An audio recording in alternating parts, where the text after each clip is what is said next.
வந்திருக்கும் அனைவரையும் அன்புடன் வருக வருகவென தமிழ்த்தன்றல் சார்பாக உங்கள் அனைவரையும் வரவேற்கின்றேன். இது உங்களது ஒரு குடும்ப விழா. நாம் அனைவரும் எப்போது வரும் என்று ஆவலாக காத்திருக்கும் ஒரு இனிய வைபவம்.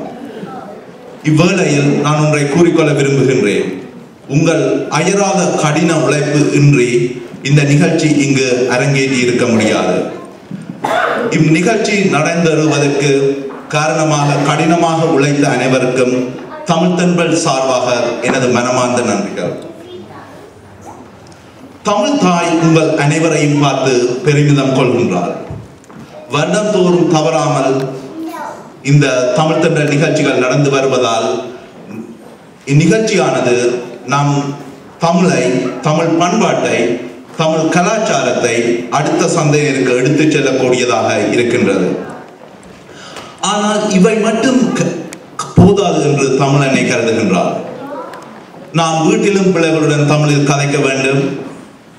பெற்றோர்களுக்கு மரியாதை கொடுக்கும் நமது தமிழ் பண்பாட்டை நம் சிறார்களுக்கு கற்றுக் கொடுக்க வேண்டும்.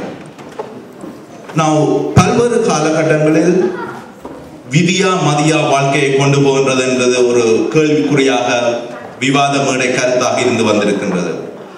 நம் சிறார்கள் இந்த நாட்டில் வாழ்வது அவர்கள் விதியாக இருக்கலாம். ஆனால் அவர்கள் தமிழ் பண்பை, தமிழ் கலாச்சாரத்தை கற்றுக்கொள்வது நமது பெற்றோர்களின் மதியில் தான் இருக்கின்றது. மீண்டும் ஒரு முறை உங்கள் அனைவரையும் தமிழ்த்தன்றல் நிகழ்ச்சிக்கு வருக வருக என அன்புடன் வரவேற்று தமிழ் தாய் வாழ்த்துடன் இந்த நிகழ்ச்சிகளை ஆரம்பித்து வைப்போம். முதலாவதாக தமிழ் தாய் வாழ்த்து பாடுவதற்காக திரு அரணியன் பாலேஸ்வரன் அவர்களை மேடைக்கு அழைக்கின்றோம்.